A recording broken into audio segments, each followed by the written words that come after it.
Août 1991, un trader fraude au sein de l'une des banques les plus puissantes de Wall Street, Salomon Brothers.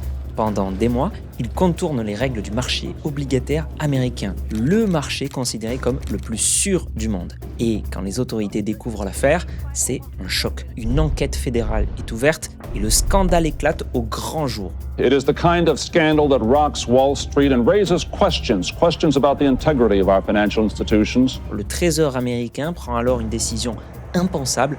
Il bannit Salomon Brothers du marché de la dette publique. Pour la banque, c'est presque une condamnation à mort. Mais si Salomon Brothers tombe, elle pourrait entraîner avec elle une partie entière du système financier américain et donc mondial. Wall Street retient son souffle. À 48 heures du chaos, un homme est appelé en dernier recours. Il n'est ni banquier ni politicien. Il vit dans la même maison depuis 33 ans. Il mange des McMuffins le matin au McDrive du coin et il pourrait passer totalement inaperçu dans n'importe quelle file d'attente. Cet homme, c'est Warren Buffett. Right now with Warren Buffett. That's Warren Buffett. Warren Buffett. Warren Buffett is one of the richest men in the world. Pourquoi lui? La raison est simple. Quand tout le monde panique, il fait exactement l'inverse. That would have been a death blow to the company. So I had to get that changed by the time Tokyo opened. He only had a few hours. Once the Tokyo markets opened, the firm's fate would be sealed. Dans ce moment où tout s'apprête à basculer, un détail va faire toute la différence.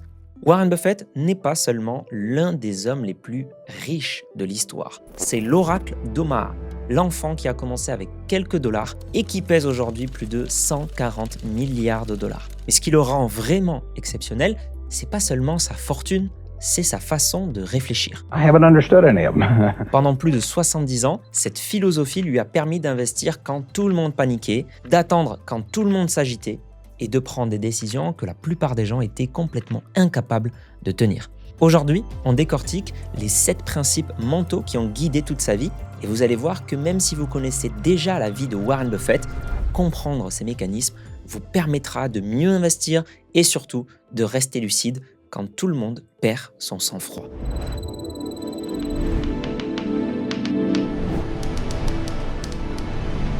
Le capital de départ de Warren Buffett ne se résume pas à l'argent. C'est avant tout un conditionnement psychologique bien particulier. Le premier principe qui va guider toute sa vie lui vient directement de son enfance. Warren Buffett, il naît le 30 août 1930 à Omaha, dans le Nebraska. Son père, Howard Buffett, est courtier en bourse. Après le krach de 1929, la banque où il travaille fait faillite. Il perd son emploi et se retrouve ruiné. In a matter of hours, they had lost everything. Their life savings, their houses, and their dreams. Puis, il se relève et reconstruit sa propre activité de courtage en partant de zéro, sans fortune, sans filet. Mais avec une obsession, l'intégrité. He never taught by telling me things, he just taught by example. He had unlimited confidence in me, even when I screwed up. And that takes you a long, long way. The best gift I was ever given was to have the father that I had when I was born.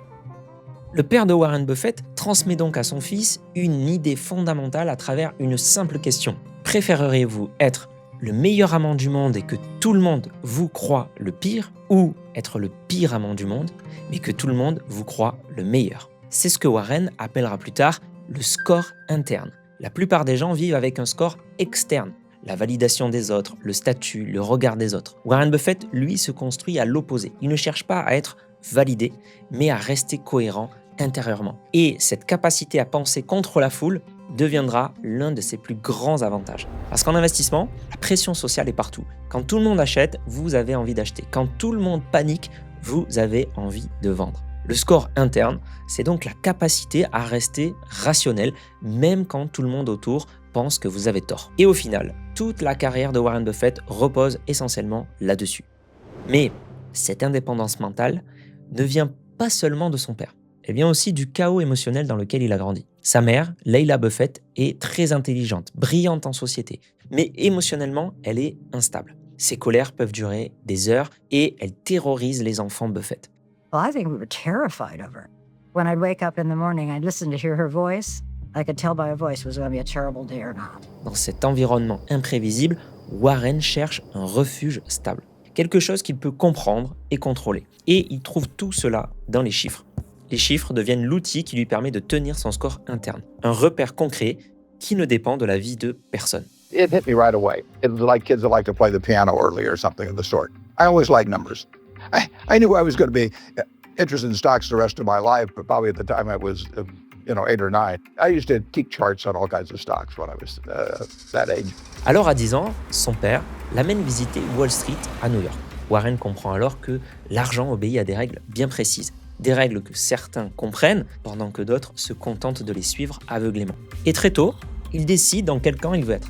Donc à partir de là, il fait plus que 2 choses, lire et tester des choses. The first books I read on investment were actually in my dad's office.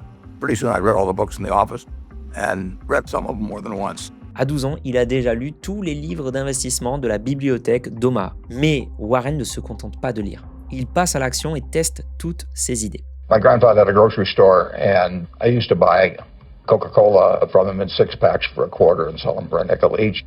I sold the Saturday Evening Post door to door. I sold Ladies Home Journal. I had all kinds of little ventures, not all hugely successful, I might add. I liked doing business early on. Après toute une série de petits jobs, il passe à l'étape suivante, investir. Et c'est à 11 ans, avec sa sœur Doris, qu'il achète ses 3 premières actions en bourse, des actions de City Service via un compte dont son père était le tuteur. Et là, il découvre quelque chose qu'aucun livre ne lui avait jamais appris. Une leçon mémorable qui va lui coûter une fortune, et vous allez voir, on retrouvera ça plus tard dans la vidéo. À 16 ans, il a déjà économisé $5 000, ce qui représente aujourd'hui environ $85 000 ajustés de l'inflation. Warren a donc très envie de poursuivre ses business, mais son père insiste pour qu'il fasse des études. Alors à 19 ans, il tente la voie la plus prestigieuse, l'université d'Harvard. L'entretien dure à peine 10 minutes. Il est immédiatement recalé. He interviewed me for about 10 minutes, and he said, "Forget it. You're not going to Harvard." And so now I'm thinking, what do I tell my dad? This is terrible. And it turned out to be the best thing ever happened to me. À ce moment-là, Warren pense avoir raté l'école la plus prestigieuse du pays. En réalité, ce refus vient de le rapprocher de la personne qui va structurer durablement toute sa logique d'investissement.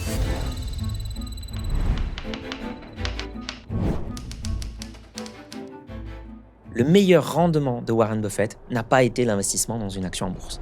Durant l'été après son refus à Harvard, alors qu'il feuillette le catalogue de l'université de Columbia, 2 noms parmi les enseignants attirent son attention. David Dodd et Benjamin Graham. Il reconnaît les auteurs de ce livre fétiche, Security Analysis. Il réalise alors que l'accès à des personnes qu'il respecte a bien plus de valeur pour lui qu'un diplôme. Des personnes capables de transformer sa manière de penser. Il est hors délai pour rejoindre l'université de Columbia, mais il tente quand même sa chance et adresse une lettre peu conventionnelle à David Dodd. Dear Professor Dodd, I said, I thought you guys were dead. But now that I found out that you're alive and teaching at Columbia, I would really like to come. And he admitted me. So, that it just shows you never can tell. Et c'est bien à Columbia que Warren Buffett va trouver son meilleur rendement. Benjamin Graham, son mentor, l'auteur d'un autre livre qui va profondément l'influencer, The Intelligent Investor, l'investisseur intelligent. Benjamin Graham ne transmet pas seulement des connaissances financières à Buffett, il lui transmet une véritable philosophie. C'est là tout l'intérêt d'un grand mentor. En fait, en seulement quelques mois, il lui enseigne ce que d'autres mettent une carrière à comprendre, et certains même ne comprendront jamais. Ben was this incredible teacher. I mean, he was a natural, and he drew us all in. Et surtout, il lui transmet une idée qui va guider ses premiers investissements, acheter des entreprises très décotées, même si elles ne sont pas de grande qualité.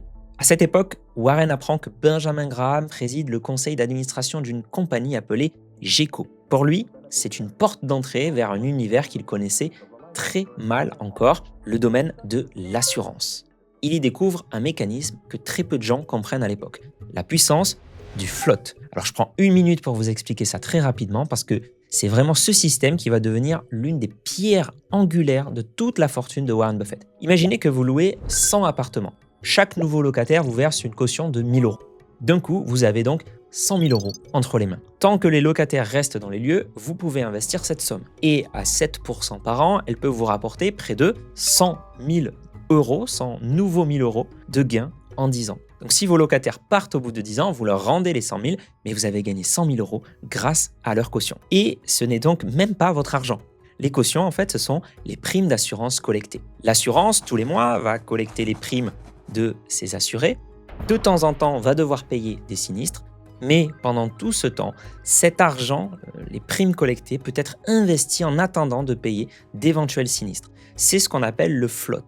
Et c'est ce qui fait que les compagnies d'assurance sont parmi les plus gros investisseurs du monde. C'est ça la puissance du business de l'assurance. Et vous verrez plus tard jusqu'où cette idée va mener Warren Buffett. La plupart du temps, les modèles mentaux des personnes que vous fréquentez finissent donc par vous influencer. Choisir les bons modèles, fréquenter les bonnes personnes, trouver un mentor. Voilà donc le meilleur rendement de Warren Buffett.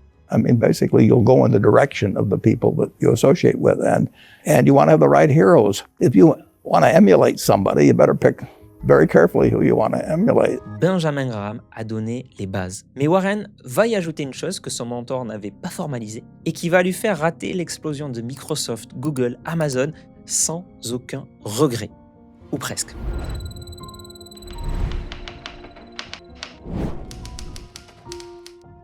Warren Buffett, avec son argent, aurait pu investir dans tout ce qui est imaginable. Il avait les moyens, les contacts, l'intelligence. Mais il a choisi de se limiter parce qu'il a compris quelque chose que la plupart des investisseurs refusent d'admettre. On ne peut pas tout comprendre. Et prétendre le contraire, c'est souvent la source des plus grosses pertes. Warren Buffett, il appelle ça le cercle de compétences. Over the years, you develop a lot of filters. But I do know what I call my circle of competence. So I stay within that circle, and I don't worry about things that are outside that circle.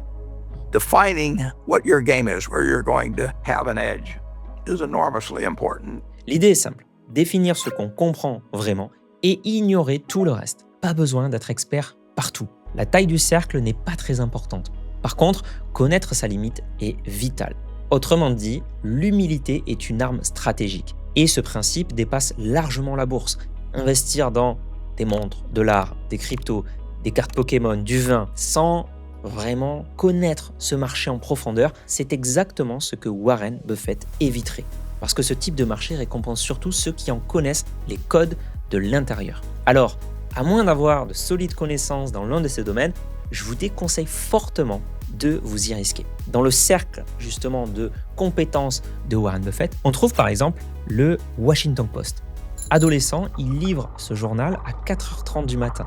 Pendant des années, il connaît l'entreprise de l'intérieur depuis l'âge de 13 ans. Ses tournées, ses lecteurs, ses annonceurs.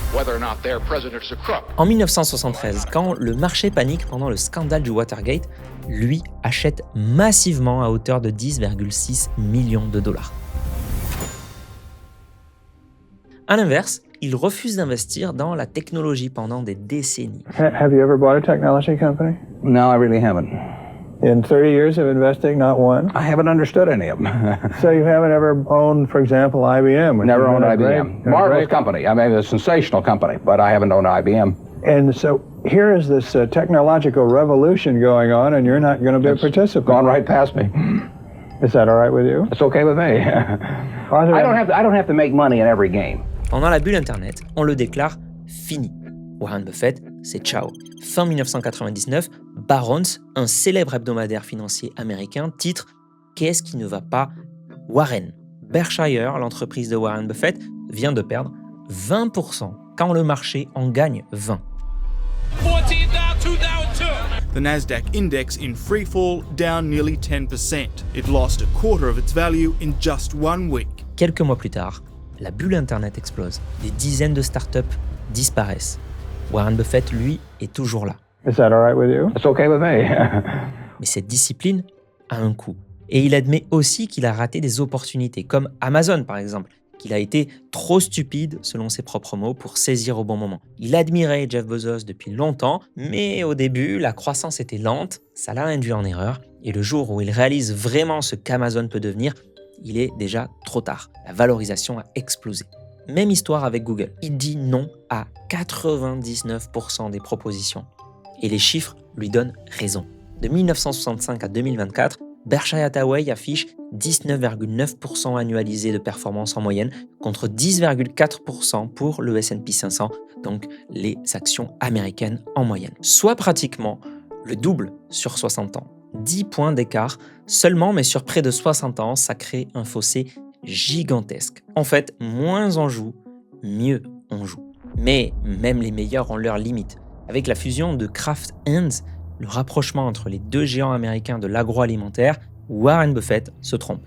15 milliards de dollars de perte de valeur. Parce que le géant a beaucoup moins bien performé que prévu. Alors, le cercle n'est pas infaillible. Warren Buffett l'assume. Parce qu'au fond, l'humilité ne consiste pas seulement à reconnaître ce qu'on ne comprend pas, elle consiste aussi à reconnaître ce qu'on doit améliorer chez soi. Et parmi tous les investissements qu'il réalisera dans sa vie, l'un des plus rentables ne concerne ni une action ni une entreprise. Il ne lui coûte que $100, 100 $ qui vont réellement impacter et changer profondément sa vie.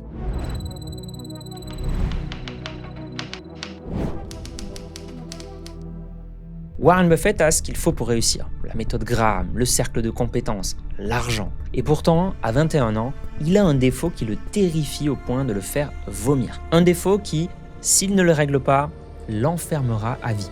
By far the best investment you can make is in yourself. For example, communication skills. I tell the students that come that they're going to graduate schools and business and they're learning all these complicated formulas and all that.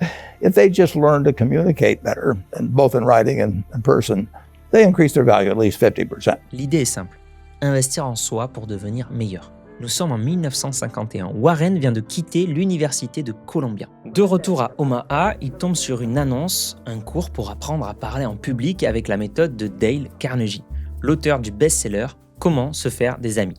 Un super bouquin d'ailleurs, je vous le recommande. À cette époque, l'idée de parler en public le tétanise. I had been terrified of public speaking. I couldn't do it. I'd throw up. And I knew if I didn't cure it then, I'd never cure it. Il s'était déjà inscrit à une session à New York, mais il avait abandonné. Cette fois, il décide de ne pas fuir. Le jour même, il tend $100 en liquide au formateur et lui dit « Prenez-les avant que je ne change d'avis ». Et ça va changer sa vie. Chaque semaine, il va se forcer alors à prendre la parole devant la classe, encore et encore. Peu à peu, la peur recule et le 13 janvier 1952, il obtient son certificat Dale Carnegie, le seul diplôme accroché au mur de son bureau. Parce que selon lui, c'est ce diplôme-là qui a changé sa vie. Pour conserver ses acquis, il commence à enseigner à l'université d'Omaha. Il a 21 ans, ses élèves ont presque le même âge que lui, mais l'envie de transmettre est là et il enseignera de façon ponctuelle tout au long de sa carrière. Il répète souvent à ses étudiants « Si vous ne savez pas communiquer, c'est comme faire un clin d'œil à une fille dans le noir. Ça ne sert à rien. » La communication n'est pas juste une compétence, c'est un multiplicateur qui amplifie les autres compétences. Warren Buffett l'a compris à 21 ans en investissant $100 dans une formation.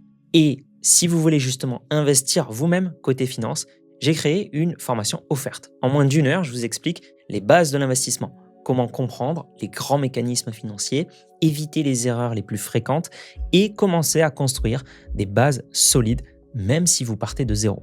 Cliquez sur le premier lien en description pour y accéder et pour vraiment commencer à faire fructifier votre épargne. On reprend, parce que en 1965, Warren Buffett va faire un achat par pure colère. Un achat qui, d'après ses propres mots, lui a coûté 200 milliards de dollars d'opportunités manquées. C'est la preuve que la compétence numéro 1 d'un investisseur n'est ni la connaissance ni la communication, mais une autre qualité encore plus difficile à maîtriser.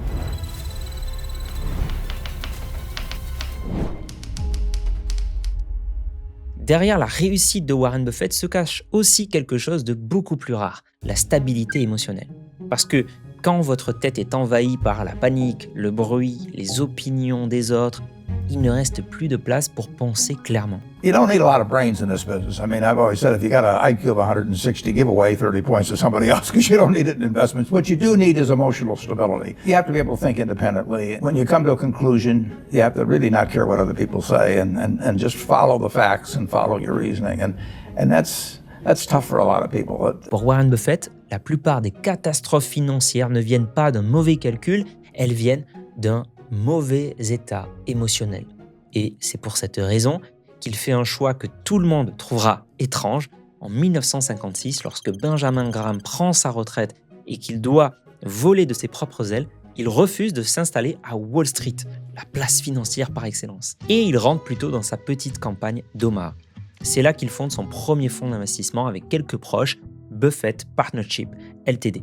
Et il applique consciencieusement la méthode de Graham. Pourtant, en 1964, un événement lui fait perdre son sang-froid et il va commettre une erreur. Berkshire Hathaway, une entreprise de textile du Massachusetts. L'entreprise est en difficulté, mais sous-évaluée. Une occasion parfaite selon la méthode Graham. 2 ans plus tard, le PDG de Berkshire veut racheter les actions de Warren Buffett. Il lui propose donc un prix.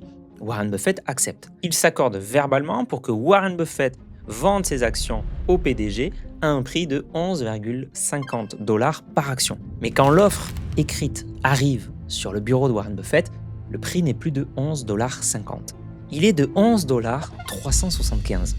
Une différence de seulement 12 centimes et demi par action. Une somme peut-être dérisoire. Mais pour Warren, le problème n'est pas l'argent, c'est le principe. Et là, pour l'une des rares fois de sa vie, Warren Buffett perd le contrôle. I just felt that I'd been double-crossed by the management, and in May of 1965, I bought enough so we controlled the company, and we changed the management. Plutôt que de vendre ses actions, il en rachète massivement. Il prend le contrôle de l'entreprise Berkshire Hathaway, il licencie le PDG et il se retrouve propriétaire d'une usine de textile en plein déclin. Il appellera ça plus tard la plus grande erreur de sa carrière. Pas parce que l'entreprise a échoué, et on verra un peu plus loin comment elle est passée d'une petite société de textile mourante au groupe qui brasse des milliards aujourd'hui, mais parce qu'en agissant par colère, il a immobilisé des capitaux pendant des années dans un secteur condamné. Des capitaux qui auraient pu aller ailleurs. Il estime lui-même que cette décision émotionnelle lui a coûté 200 milliards de dollars d'opportunités manquées. 200 milliards, c'est l'une des preuves les plus chères de l'histoire qu'un ego blessé peut coûter une fortune. Cette erreur lui laissera une leçon qu'il n'oubliera jamais. Même le meilleur investisseur du monde devient dangereux quand ses émotions prennent le contrôle. Avec le temps, Warren peaufine sa stabilité émotionnelle et la transforme en véritable avantage compétitif. Et c'est ce qui va sauver la banque Salomon Brothers en 1991. Vous vous rappelez, la banque que le Trésor américain a bannie des marchés. Salomon Brothers ne ressemble pas aux investissements habituels de Warren. Il a légèrement dévié de son cercle de compétences. Trop Wall Street pour lui, pas assez Omaha, trop volatile.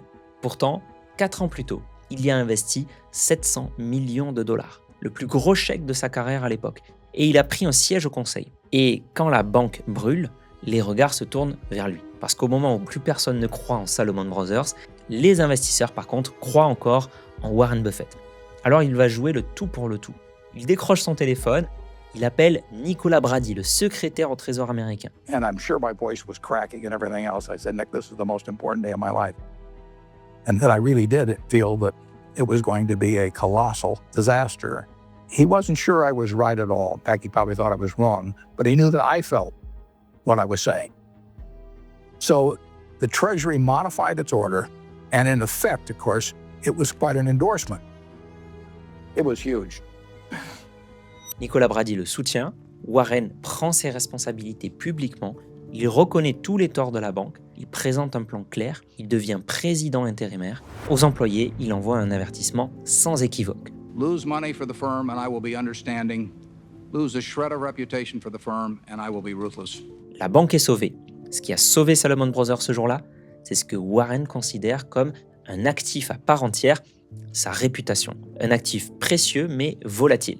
Il faut 20 ans pour se forger une réputation et 5 minutes pour la détruire. Si vous y réfléchissez bien, vous ferez les choses différemment.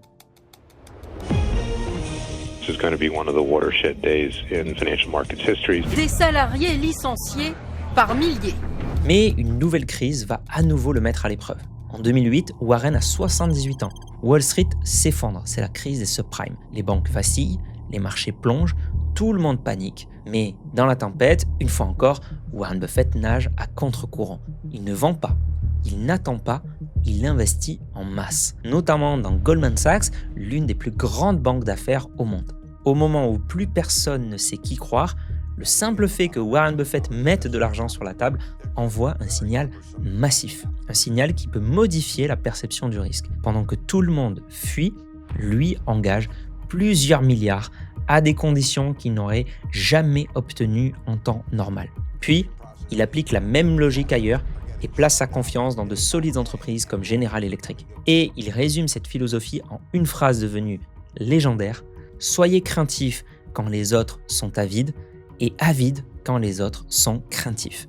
Parce que c'est justement dans les moments de panique collective que le sang-froid est l'un des avantages les plus puissants. Ça s'applique aussi à vos investissements. Quand les marchés chutent, quand les médias paniquent, quand tout est dans le rouge, quand tout le monde vous dit de vendre ou d'acheter dans l'urgence, votre pire ennemi n'est souvent pas le marché, c'est votre propre réaction émotionnelle. Et ça, dans mon métier de conseiller en gestion de patrimoine, on le voit en permanence. Les pires décisions des investisseurs particuliers, ce ne sont pas forcément des erreurs de stratégie, mais plutôt des coups de stress, des décisions prises hâtivement. Alors, la prochaine fois que vous sentez l'urgence dans une décision financière, considérez-la comme un signal d'alarme, pas un signal d'action. Cette phrase de Warren Buffett, « Soyez craintifs quand les autres sont avides et avides quand les autres sont craintifs », c'est près de 50 ans de discipline. Près de 50 ans à ignorer ce qu'il ne comprend pas, à rester dans son cercle de compétences sans exception, même quand on le pointait du doigt. Et pourtant, à 86 ans, il réalise l'un des investissements les plus importants de sa carrière dans une entreprise technologique. Alors qu'est-ce qui a changé? Comment l'investisseur qui a laissé passer Microsoft, Google ou Amazon se retrouve-t-il soudain à faire un tel pari? La réponse remonte à une rencontre qui date de 1959, avec quelqu'un qui passera sa vie à challenger cette façon de penser. Cet homme, c'est Charlie Munger.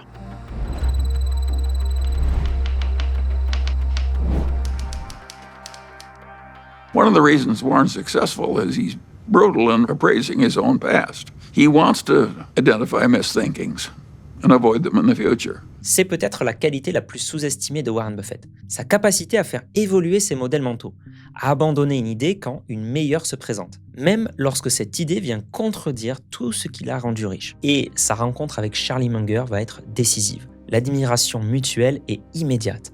Même humour, même rigueur intellectuelle, une bromance. And I got a lot of criticism. My wife said, "Why are you paying such enormous respect to that young man with a crew cut who won't eat vegetables?" He's ungodly smart. He's got a much broader intellect than I do. And he's magnificent at being able to condense important ideas into just a very few words. Pourtant, Charlie a un regard différent sur une chose essentielle, la qualité. Charlie Munger n'est pas convaincu par la méthode de Graham. Acheter des entreprises médiocres à prix extrêmement bradé, ça fonctionne, mais ça a un plafond. La thèse de Charlie est simple. Pourquoi chercher la dernière bouffée d'une mauvaise cigarette quand on peut acheter une excellente entreprise à prix raisonnable? Et quand Warren lui propose de travailler avec lui, Charlie Munger refuse pendant presque 20 ans. Il n'a pas besoin de s'associer, il préfère garder son indépendance. Ce qui ne l'empêche pas d'avoir une immense influence sur Warren Buffett. Mais après le fiasco de Berkshire Hathaway, Charlie Munger conseille à Warren Buffett de transformer la société en holding et d'y ajouter de belles entreprises soigneusement sélectionnées. Maintenant que tu diriges Berkshire, enrichis-la d'entreprises exceptionnelles acquises à prix raisonnable. En 1972, Warren va mettre cette idée à l'épreuve avec See's Candies, un fabricant de chocolat californien. L'entreprise génère environ 4 millions de bénéfices par an. Buffett l'achète 25 millions, soit 6 fois les bénéfices annuels. Pour la première fois de sa carrière, il achète au-dessus de la valeur comptable. C'est une rupture totale avec ce que Benjamin Graham lui avait enseigné. Sauf que See's Candies va rapporter plus de 2 milliards de dollars à Berkshire Hathaway sur les décennies suivantes. Munger avait raison, et Warren ne l'oubliera jamais. Pour Warren Buffett, changer d'avis face à de meilleurs arguments n'est pas une faiblesse, c'est une mise à jour. Charlie ne rejoindra officiellement Berkshire Hathaway qu'en 1978, mais leurs échanges avaient déjà façonné une partie de la pensée de Buffett. Morning. I'm Warren, he's Charlie. We work together. We really don't have any choice because he can hear and I can see. À partir de là, l'empire Berkshire Hathaway se construit patiemment, mais sûrement. Chaque acquisition est choisie avec soin. Coca-Cola, BNSF Railway et GECO, la fameuse compagnie d'assurance que lui avait présentée Benjamin Graham. 45 ans plus tard, elle lui appartient en totalité. Warren va mettre la puissance du modèle de l'assurance au service de la holding Berkshire. Il va utiliser le float pour réinvestir et acheter d'autres entreprises. Et puis, il est Apple, cet investissement de 2016 qui a redéfini la façon d'investir de Warren Buffett. Parce qu'il ne voit pas Apple comme une entreprise technologique. Il voit une marque de luxe, des clients qui ne changeraient jamais d'écosystème. Un effet de réseau d'une profondeur abyssale. Ce n'est pas la tech qu'il achète, c'est la fidélité. Warren Buffett a su s'adapter, il a évolué en profondeur, lentement, mais devant de meilleurs arguments, il sait se mettre à jour. Parce que d'une certaine façon, il met constamment à jour sa façon de penser. I still probably spend 5 or 6 hours a day reading. Well, what's amazing is the stuff he remembers. It's like a little computer, you know. I keep thinking the hard drive will run out of space, but it doesn't. Car on ne change pas d'avis par hasard. Il faut rester curieux, nourrir sa réflexion avec de nouvelles idées. En fait, chaque matin, Warren Buffett, il lit plusieurs journaux. Le Wall Street Journal, le Financial Times, le New York Times, des centaines de rapports annuels d'entreprises par an. Il lit des magazines, des biographies. Je passe plus de temps à lire et à réfléchir et je prends moins de décisions impulsives que la plupart des gens dans le monde des affaires. Parce que finalement, quand on y réfléchit bien, on n'a pas besoin de s'agiter. Regardez, Berkshire Hathaway compte aujourd'hui 392 000 employés. Le siège d'Omaha, lui, en compte 27. 27 personnes. Pour piloter l'un des conglomérats les plus puissants de l'histoire. C'est toute la philosophie de Berkshire. Acheter d'excellentes entreprises, faire confiance aux managers, puis laisser faire. Pendant que le reste du monde court dans tous les sens et cherche des raccourcis, Warren attend. Et quand on regarde sa fortune, on pourrait croire que son secret, c'est finalement de choisir les bonnes entreprises, mais en réalité, ce n'est qu'une partie de l'histoire. Son avantage le plus puissant est aussi le plus simple, et il est à la portée de presque tout le monde. On va le voir tout de suite, et pourtant, peu de personnes sont capables de l'exploiter jusqu'au bout.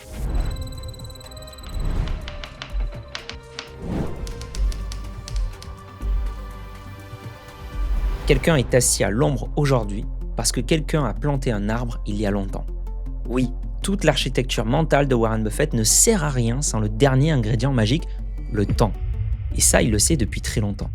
Souvenez-vous des 3 actions City Service que Warren a achetées à 11 ans. Ce sont ses premières actions. Il a investi alors 114,75 $. Prix 38,25 $ l'action. Le titre plonge, il panique presque. Quand le titre remonte à 40 $, 5 $ de profit pour lui. Il vend. Soulagé, il regarde City Service monter à 202 $. Il vient de commettre l'erreur que font presque tous les investisseurs. Il a vendu trop tôt. Des décennies plus tard, dans une lettre à ses actionnaires, il fera le calcul. C'est même 114,75 $ investis dans un simple fonds indiciel S&P 500, qu'on appelle aujourd'hui un ETF, et jamais touché aurait donné 606 811 $ en 2019. Pas grâce à un génie particulier, juste le temps. Le problème de la plupart des investisseurs n'est pas leur stratégie, ni le choix du moment idéal pour investir, c'est leur horizon temporel. Il faut commencer le plus tôt à investir et il faut tenir le plus longtemps. Parce que souvent, les gens abandonnent avant que le temps fasse son travail. Warren a compris ça à 11 ans en fait. Certains gérants de fonds ne le comprennent jamais. Il symbolise ça avec une boule de neige. Imaginez une boule de neige en haut d'une colline. Plus la neige est compacte, c'est-à-dire plus vos investissements sont solides, plus elle grossit. Et plus la pente est longue, donc plus vous lui laissez du temps, plus la croissance s'accélère. À un moment, ce ne sont plus seulement vos investissements qui travaillent, ce sont tous les gains accumulés grâce à vos investissements qui produisent eux-mêmes de nouveaux gains. C'est ça, les intérêts composés. La preuve la plus frappante de ce principe, c'est qu'on estime que 98% de la fortune de Warren Buffett a été construite après ses 65 ans. C'est exponentiel. Lui qui avait commencé à investir à 11 ans, lui qui était déjà millionnaire à 30 ans, lui qui gérait des dizaines de millions à 40 ans, eh bien il a construit 98% de sa fortune actuelle après ses 65 ans. Comme le dit Morgan Housel, l'auteur du best-seller La psychologie de l'argent, la véritable clé de son succès, c'est qu'il est un investisseur hors pair depuis 3/4 de siècle. S'il avait commencé à investir à la trentaine et pris sa retraite à 60 ans, peu de gens auraient entendu parler de lui. Mais le temps n'a pas seulement construit la fortune de Warren Buffett, il a aussi construit les relations qui ont rendu cette fortune possible. Et l'une des plus importantes est celle qu'il a entretenue avec Charlie Munger. Après plus de 6 décennies passées à construire Berkshire Hathaway ensemble, Charlie Munger, c'était en novembre 2023, 34 jours avant son 100e anniversaire. 64 ans d'association, de désaccords constructifs, de confiance absolue. Buffett dira simplement Berkshire ne pourrait pas exister sans lui. He really fooled me, though. He went to 99.9 years. He never did a day of voluntary exercise. He never thought about what he ate. We started every day, and Charlie he was interested in more things than I was, but we never had any doubts about the other person, period. C'est la fin d'une époque et le signal que quelque chose doit passer à la génération suivante. 2 ans plus tard, le 3 mai 2025, lors de l'assemblée annuelle des actionnaires, Warren Buffett annonce qu'il passera la main. Il prendra sa retraite, après 60 ans à la tête de Berkshire Hathaway. Il a 94 ans et Greg Abel a donc pris la direction de Berkshire Hathaway le 1er janvier 2026. Une page s'est tournée.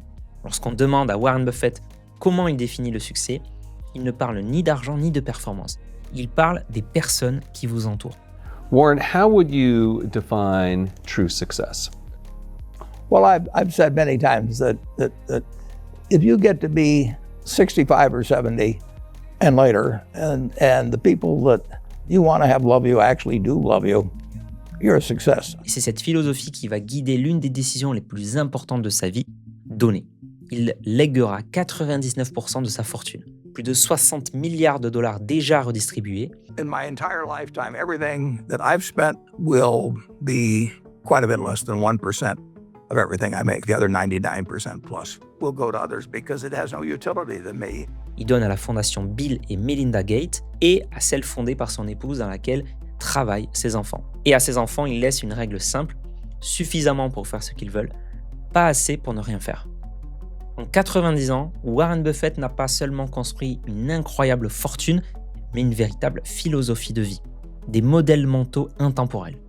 Alors soyons honnêtes, vous ne deviendrez probablement jamais Warren Buffett. Nous ne vivons pas à la même époque et nous n'avons pas les mêmes cartes en main. Ce qui est réplicable en revanche, c'est sa boussole, cette capacité à tenir le cap envers et contre tous, à rester humble, à se former, à faire preuve de patience, pour transformer année après année une petite boule de neige fragile en une force qui travaille pour vous pendant des décennies. Si comme lui, vous souhaitez investir en vous-même, je vous rappelle que ma formation pour apprendre les bases de l'investissement est offerte, c'est le premier lien en description. C'était Mathieu de S'investir, on se dit à la prochaine. Si vous voulez comprendre comment fonctionnent vraiment les intérêts composés et découvrir jusqu'où votre propre boule de neige pourrait grossir grâce à des simulations concrètes, j'ai créé une vidéo entière au sujet des intérêts composés. Cliquez ici pour la regarder maintenant.